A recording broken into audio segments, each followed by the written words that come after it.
If you've ever tried to learn English, you've probably stared at a mountain of phrase books, trying to memorize dozens of different dialogues just to say hello to a foreigner.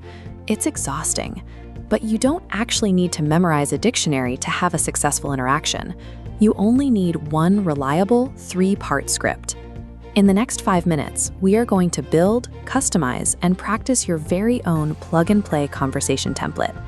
Getting comfortable with one reliable structure gives you the core confidence you need for the real world.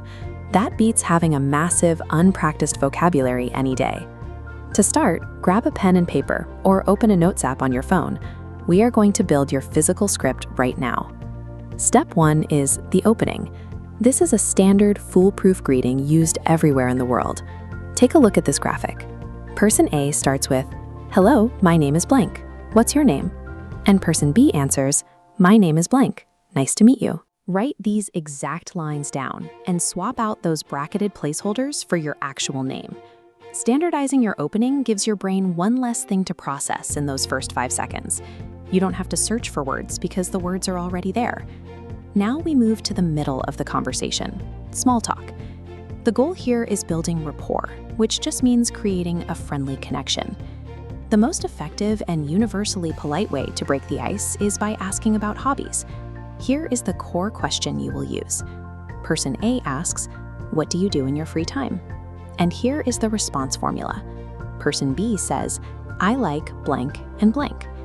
Think of a few simple activities: reading books, cooking, or playing badminton.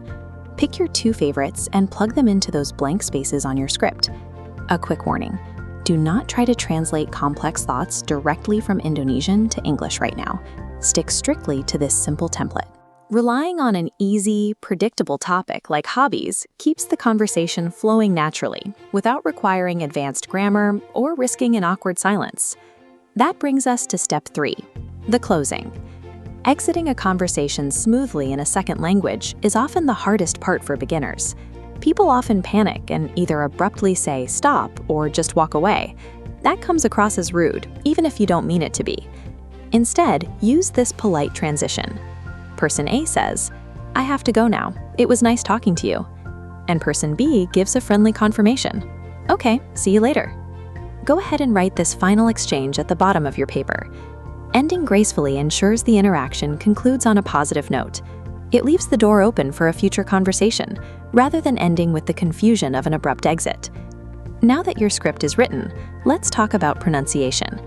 Your goal is clear communication, not a flawless accent, so don't worry about sounding perfect. We are going to use a technique called shadowing. You will speak your lines out loud, right along with me. Here is our assembled script on screen. I'll read person A, and during the pauses, you read person B's lines out loud. Ready? "Hello, my name is Sarah. What's your name?" "What do you do in your free time?" "I have to go now. It was nice talking to you." Great, let's reverse it. You read person A from the top, and I will read person B. Go ahead. "My name is Sarah. Nice to meet you." "I like reading books and cooking." "Okay, see you later." Physically speaking the words makes the sounds feel familiar to your mouth. When you're actually standing in front of someone, your brain can focus on the person instead of struggling to remember how to shape the English vowels. You have just built, customized, and spoken a complete, natural English conversation from start to finish. Here is the master template one last time. Take a screenshot right now so you always have it on your phone. Your homework is to read this exact script out loud in front of a mirror 3 times before you try it with a real person. Once you feel confident, you can scale this up. Just swap out the hobby section for other easy topics, like your favorite foods or movies.